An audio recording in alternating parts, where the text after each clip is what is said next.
आज हम अपनी वीडियो में पढ़ रहे हैं हार्डनेस का नेक्स्ट टॉपिक।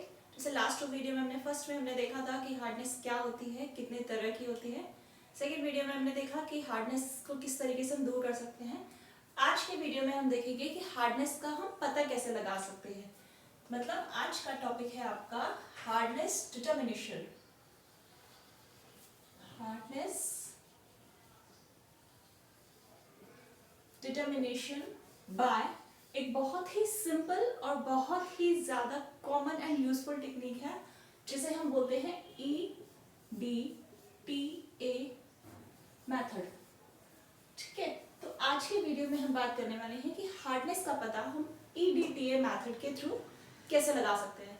तो सबसे पहले हम जान लेते हैं कि व्हाट इज EDTA, मतलब EDTA होता क्या है। सो फुल फॉर्म होता है EDTA का फुल फॉर्म होता है इथिलीन डायअमाइन टेट्रा एसीटेट या tetra acetic acid. Ethylene diamine tetra acetic acid and the structure of EDTA is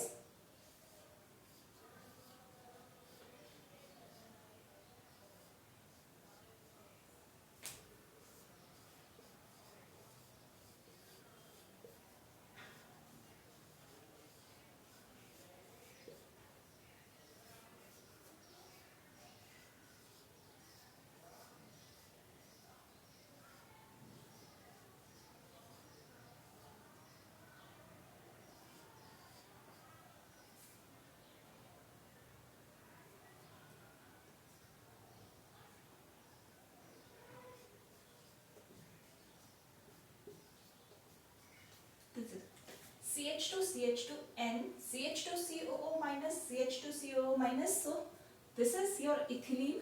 ठीक है, ये जो दो कार्बन है इनको मिला के बोलते हैं एथिलीन ग्रुप। ये आपका डायएमीन, डाई मतलब दो, एमीन मींस नाइट्रोजनिक NH2 ग्रुप। तो डायएमीन, तो ये एक एमीन, ये दूसरा एमीन, टेट्रा, टेट्रा मींस चार, तो 1 2 3 4 एसीटेट। तो CH2COO minus, this is called acetate ion. ये जो एक आयन है इसको बोलते हैं आप एसीटेट आयन। तो टेट्रा एसीटेट मतलब चार एसीटेट आपके इस ग्रुप में है। तो EDTA का फॉर्म होता है इथिलीन डायअमीन टेट्रा एसीटेट, राइट, और इसका स्ट्रक्चर है ये। अब हम, और ये एक बहुत ज़्यादा इंपॉर्टेंट कंपाउंड है, एक हेक्साडेंटेट लिगेंड होता है ये। अब इस कंपाउंड का यूज करके आप किस तरीके से पता लगा सकते हैं कि आपके पानी में हार्डनेस है या नहीं। ठीक है, तो चलिए स्टार्ट करते हैं। मैं ये यहाँ से रब कर देती हूँ ताकि हमें वापस से एक सरफेस मिल जाए। ओके, हाँ, आज का जो मेथड है EDTA का, ये है प्रैक्टिकल मेथड। नॉर्मली अगर हमें पता लगाना है कि हार्डनेस है आपके पानी में या नहीं तो हम सोप मेथड यूज करते हैं, मतलब पानी में सोप घोलेंगे। If lather is form then hardness नहीं है, और लेदर नहीं फॉर्म हो रहा तो हार्डनेस है। लेकिन अगर हमें प्रैक्टिकली पता लगाना है कि हार्डनेस है या नहीं तो वो सोप मेथड नहीं होता है, होता है EDTA मेथड। उसके लिए आप क्या करते हो, आप सबसे पहले लेते हैं पानी। मैं प्रैक्टिकल मेथड आपको बता रही हूँ जैसे कि हम लैब में इसको परफॉर्म करते हैं। सबसे पहले आप एक कोनिकल फ्लास्क में पानी लेते हैं। ठीक है, तो क्या लिया हमने, यहाँ हमने कोनिकल फ्लास्क में लिया पानी, और हम ये मान रहे हैं, हम सपोज करके चल रहे हैं कि हमारा पानी जो है वो हार्ड वाटर है। इसका मतलब कि उसमें मेटल प्रेजेंट है। मेटल मीन्स कैल्शियम 2+ या मैग्नीशियम 2+, मतलब calcium chloride, calcium sulphate, carbonates में कैल्शियम और मैग्नीशियम के सॉल्ट्स आपके पानी में प्रेजेंट है, मतलब आपका पानी हार्ड है। तो हम ये मान के चल रहे हैं कि हमारा वो पानी हार्ड है। तो आप सबसे पहले कोनिकल फ्लास्क में पानी लेते हो, उसमें हम डालते हैं 2 बूंद EBT इंडिकेटर। ठीक है, ये EBT इसका फुल फॉर्म होता है Eriochrome black T. Eriochrome black T ये एक इंडिकेटर होता है, और ये कंपाउंड इंडिकेटर, मतलब ये आपके पानी के साथ रिएक्ट करता है और ये कॉम्प्लेक्स बनाता है EBTM कॉम्प्लेक्स। EBTM मतलब आपके पानी में जो भी मेटल प्रेजेंट है, चाहे कैल्शियम हो चाहे मैग्नीशियम हो, उसके साथ ही रिएक्ट करता है, जुड़ता है और एक कॉम्प्लेक्स बनाता है। ये कॉम्प्लेक्स कलर्ड होता है, जिसका कलर होता है वाइन रेड। ये जो कॉम्प्लेक्स बनता है वाइन रेड कलर्ड होता है। तो जैसे ही आप अपने पानी में EBT डालते हो, अगर आपके पानी में कैल्शियम और मैग्नीशियम है, मतलब हार्डनेस है, तो आपका पानी इमीडिएट वाइन रेड कलर का हो जाता है। बट एक्चुअल में वाइन रेड नहीं दिखता हमको, जस्ट बिकॉज कि हम बहुत छोटे अमाउंट में प्रैक्टिकल में ये काम कर रहे हैं, तो हमें ये पिंक कलर का दिखता है पानी। उसके बाद आप इसको टाइट्रेट करते हो EDTA से। इसका मतलब आप ब्यूरेट में आप EDTA लेते हो और उस EDTA को ड्रॉप बाय ड्रॉप आप अपनी कोनिकल फ्लास्क में, जिसमें कि EBT और मेटल का सोल्यूशन है, कंपाउंड है, उसमें ड्रॉप बाय ड्रॉप ऐड करते हो। इससे क्या होता है, ये EDTA इस मेटल के संग कॉम्प्लेक्स बना लेता है और इस EBT को रिमूव कर देता है। ये कॉम्प्लेक्स बन जाता है अब EDTA और मेटल का, प्लस आपका जो EBT है वो फ्री हो जाता है। ठीक है, ये जो कॉम्प्लेक्स होता है ये होता है कलरलेस, और ये आपका जो EBT होता है ये एक्चुअली ब्लू कलर्ड होता है। ये जो सॉल्यूशन होता है EBT का, ये ब्लू कलर का होता है। तो क्या करते हैं, जैसे ही हम EDTA डालते हैं, धीरे धीरे करके डालते हैं ड्रॉप बाय ड्रॉप, तो ये जो कॉम्प्लेक्स है EBT और मेटल का कॉम्प्लेक्स, ये टूटने लगता है, क्योंकि ये बहुत ज़्यादा स्टेबल नहीं होता। जब इससे ज़्यादा EBT से ज़्यादा स्टेबल कंपाउंड यानी EDTA जैसे ही इस सोल्यूशन में आता है, तो ये मेटल की कोशिश होती है, इससे ये कॉम्प्लेक्स टूटने लगता है और ये मेटल ज़्यादा स्टेबल कॉम्प्लेक्स बनाने के लिए इसके साथ यानी EDTA के साथ अटैच होने लगता है। तो एक नया कॉम्प्लेक्स बनता है EDTA का मेटल के संग। ये कॉम्प्लेक्स कलरलेस होता है, मतलब इस कॉम्प्लेक्स का कोई कलर नहीं होता, और जैसे जैसे ये टूटेगा तो ये मेटल तो इसके संग जुड़ गया, ये EBT कैसा हो गया आपका, फ्री रह गया, तो ये आपका EBT फ्री हो जाता है। ये जो EBT होता है जो हमने शुरू में लिया था, ये एक्चुअली में ब्लू कलर होता है। तो अब आपको क्या होता है, जैसे आप EDTA डालते रहते हो, तो ये जो पिंक कलर होता है, जो EBT और मेटल की वजह से आपके पानी में पिंक कलर आया था, वो पिंक कलर धीरे धीरे किस में कन्वर्ट होने लगता है, इस सॉल्यूशन में। अब इसका तो कलर है नहीं, तो कलर कौन सा दिखेगा आपको, ब्लू। तो जो पहले पिंक कलर था यानी वाइन रेड कलर था, वो धीरे धीरे कन्वर्ट होने लगता है आपका ब्लू कलर के सॉल्यूशन में। और एक पॉइंट ऐसा आता है जहाँ पे पिंक कलर कंप्लीटली डिसअपियर हो जाता है और EDTA डालने की और कंप्लीटली ब्लू कलर में आपको दिखने लगता है। वहाँ पे आप EDTA को और ज़्यादा एडिशन उसका रोक देते हो। दैट मीन्स क्योंकि हमें ये पता है पिंक कलर पूरा डिसअपियर हो गया, इसका मतलब कि पिंक कलर इसकी वजह से था, मतलब पिंक कलर नहीं है तो अब ये भी नहीं है, तो ये कंपाउंड जो है पूरा खत्म हो चुका है, तो हम और EDTA ऐड नहीं करते।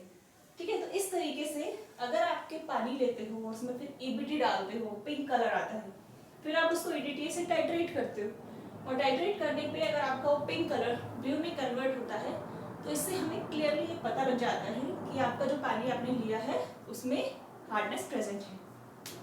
क्योंकि अगर उसमें हार्डनेस नहीं होगी, हार्डनेस का मतलब कैल्शियम और मैग्नीशियम, अगर उसमें कैल्शियम और मैग्नीशियम नहीं होंगे तो ना तो वो पहले पिंक कलर देगा और ना ही बाद में वो पिंक से ब्लू में कन्वर्ट होगा।